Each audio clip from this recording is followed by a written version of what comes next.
Previous lecture हम लोगों ने कंप्लीट किया है power spectral density calculation for different formats, चाहे that is unipolar, polar, bipolar and Manchester. बहुत ही इंपॉर्टेंट है ये पीएचडी कैलकुलेशन बिकॉज इस पे बेस्ड एक ना एक क्वेश्चन ऑलमोस्ट टाइम आपको क्वेश्चन पेपर में अवेलेबल होता है।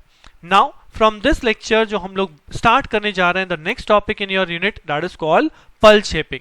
तो पल्स शेपिंग के अंदर आप लोग देखोगे व्हाई इट इज नीडेड, तो उसके लिए आप लोग सबसे पहले पढ़ोगे ISI, what is inter symbol interference, inter symbol interference को हम कैसे रिमूव कर सकते हैं by using pulse shaping. So वही यहाँ पे नाइक्विस्ट के क्राइटेरियाज हैं, that is criteria number 1 and criteria number 2, जिसके अंदर आप एक कॉन्सेप्ट स्टडी करोगे, what do you mean by roll off factor.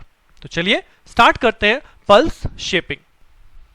So pulse shaping का जो मेन रीजन है, मेन कॉज है, that is inter symbol interference. And what is inter symbol interference?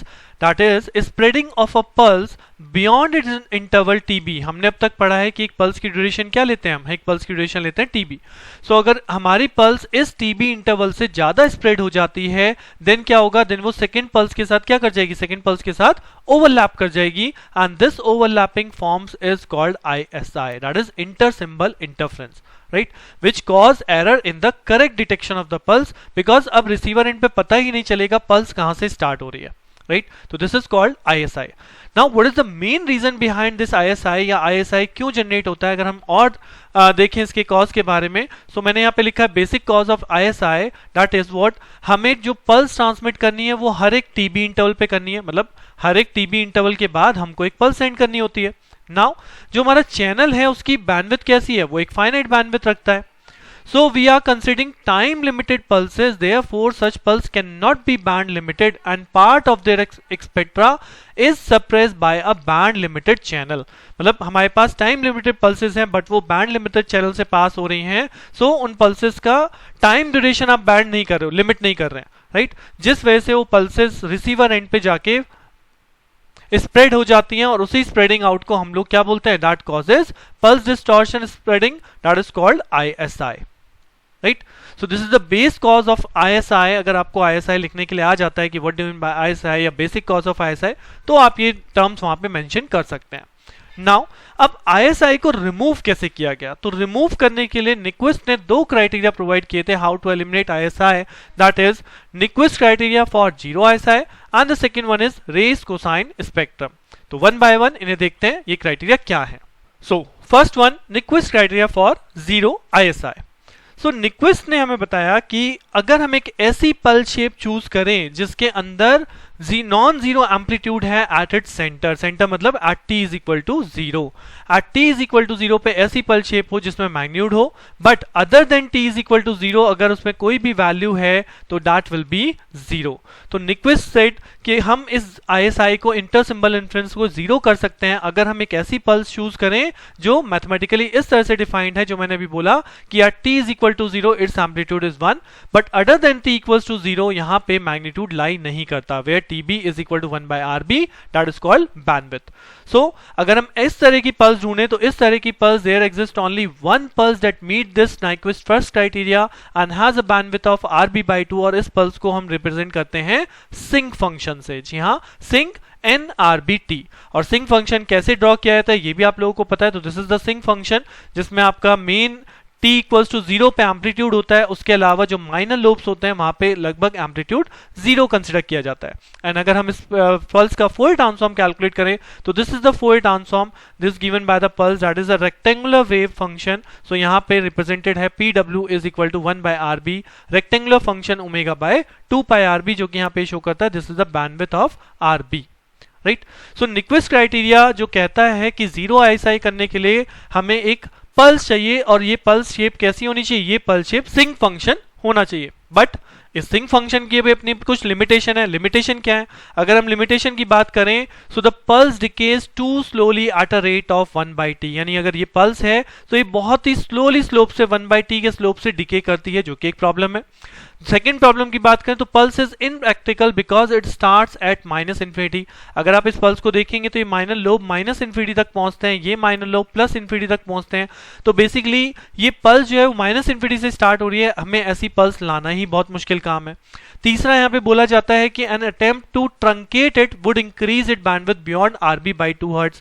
अगर हम इस पल्स को ट्रंकेट करें कि भाई हमें टीबी और प्लस टीबी के बीच में ही वैल्यू चाहिए, सो इस पल्स को ट्रंकेट करने से हमारी जो यहाँ पे बैंडविड्थ है this will increases beyond RB, जो कि अल्टीमेटली फिर आईएसआई में आ जाएगा।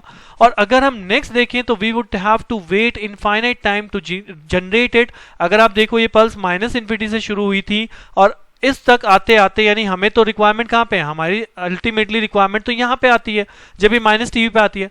तो we have to wait infinite time long कि हम इस पल्स का रेफरेंस यहाँ पे ले सकें, मतलब इस पल्स का रिस्पॉन्स यहाँ पे शो हो सके। So these are some of the limitation जो हमारे इस जीरो आईएसआई में थी, जिस वजह से न्यक्विस्ट फर्स्ट क्राइटेरिया में कुछ मॉडिफिकेशंस किए गए and Nyquist comes up with the second criteria. तो न्यक्विस्ट का जो सेकंड क्राइटेरिया है that is called raised cosine spectrum. Nyquist ने कहा कि अगर हम अपनी बैंडविड्थ को, जो सिग्नल की बैंडविड्थ है, उसे इंक्रीज कर दे from RB by 2 to k RB by 2 where k is greater than equal to 1 less than equal to 2, तो इस तरह का सिग्नल, यानी इस जो हमने अभी सिंक फंक्शन देखा है वो सिंक फंक्शन हमारा पॉसिबल हो सकता है, राइट, अगर हम अपनी बैंडविड्थ को इंक्रीज कर ले। सो अगर बैंडविड्थ इंक्रीज हो रही है तो अब की बात टोटल बैंडविड्थ क्या हो जाएगी, टोटल बैंडविड्थ हो जाएगी दैट इज आरबी बाई 2 जो पहली थी प्लस डब्ल्यू ऑफ एक्स, हमने ये इंक्रीज या एक्सेस बैंडविड्थ आप लोग बोल सकते हैं, that is W X is the excess bandwidth. अब इस एक्सेस बैंडविड्थ की वजह से बेसिकली ये जो आप यहाँ ग्राफ देख रहे हैं, इस ग्राफ में कुछ स्लोप आ जाता है और इस स्लोप का रीजन होता है that is called roll off factor. यहाँ पे जो मैग्नीट्यूड है वो डिक्रीज करता है, तो इसलिए यहाँ पे कुछ आपको स्लोप मिलेगा due to this excess bandwidth. तो उसी स्लोप को हम यहाँ पे क्या बोलते हैं, रोल ऑफ फैक्टर। तो अगर आपको रोल ऑफ फैक्टर डिफाइन करने के लिए आ जाए तो what is roll off factor, due to the excess bandwidth there is a slope in the frequency response which is called roll off factor alpha and defined as excess bandwidth divide by the theoretical bandwidth. तो excess bandwidth हमारी WX है divide by theoretical bandwidth RB by 2 है। तो अगर हम यहाँ से WX की वैल्यू सॉल्व करें तो this is alpha RB by 2। So what is the total bandwidth become? अगर total bandwidth मुझे चाहिए थी, so हमने अभी पढ़ा कि bandwidth क्या होती है, RB by 2 plus WX। अब WX हम ऑलरेडी पढ़ चुके हैं in terms of alpha, that is alpha RB by 2। तो what is the total bandwidth, यानी RB by 2 plus alpha RB by 2, right. तो यहां से टोटल बैंडविड्थ हम कैलकुलेट कर सकते हैं, that total bandwidth is written as BT is equal to RB by 2 plus alpha RB by 2 is equal to 1 plus alpha by 2 into RB। This is the total bandwidth by using your raised cosine spectrum, जो हमने Nyquist second criteria बोलता है कि ISI को खत्म करने के लिए, जीरो करने के लिए हमने सिंक फंक्शन चुना था, बट वो सिंक फंक्शन में कुछ ना कुछ लिमिटेशन है। उन लिमिटेशन को रिमूव करने के लिए रेस कोसाइन स्पेक्ट्रम आया, जिसमें बोला गया if we increase the bandwidth by a factor k where k is less than greater than equal to 1 to 2 देन हमारा आईएसआई प्रॉब्लम सॉल्व हो सकता है। तो ये चीज बेसिकली जो क्राइटेरिया है किस चीज पे फोकस कर रहे हैं, ये फोकस कर रहे हैं आपकी पल्स की शेप पे।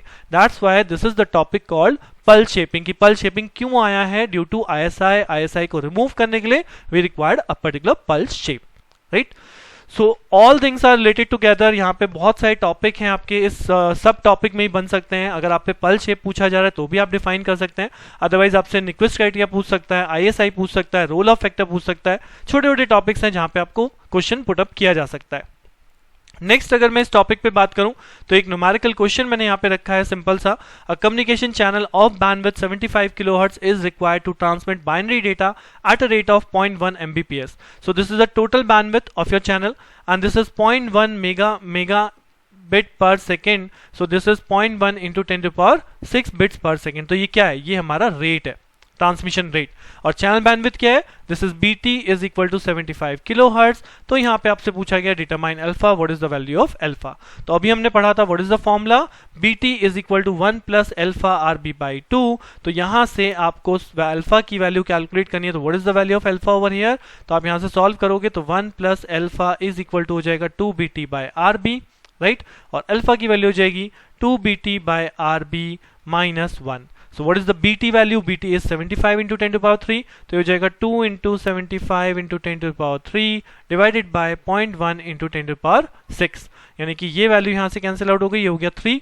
एक वाली यहाँ कट जाएगी तो ये रह जाएगा 100 नीचे, और ये बनेगा 75 इंटू 2 150, तो 150 divide by 100 it becomes 1.5, right? So this value turns out to be 1.5. 1.5 minus 1 is equal to be 0.5. तो इस तरह से बहुत ही सिंपल बेसिक क्वेश्चन मैंने आप लोगों के सामने रखा है कि based on the simple formula अगर आपको इस टाइप का क्वेश्चन पुट हो जाए with theory also. So this is overall about the pulse shaping. तो इस लेक्चर के बाद आप पल्स शेपिंग या इससे रिलेटेड कोई भी टॉपिक यहाँ पे लिख सकते हैं. इसी के साथ इस लेक्चर को यहीं पे खत्म करते हैं. नेक्स्ट लेक्चर में हम लोग आपके साथ मिलेंगे जहां पे हम लोग डिस्कस करेंगे eye diagram, right? The concept of eye diagram कैसे कंस्ट्रक्ट किया जाता है. So stay tune with me, मिलते हैं नेक्स्ट लेक्चर में. Thank you.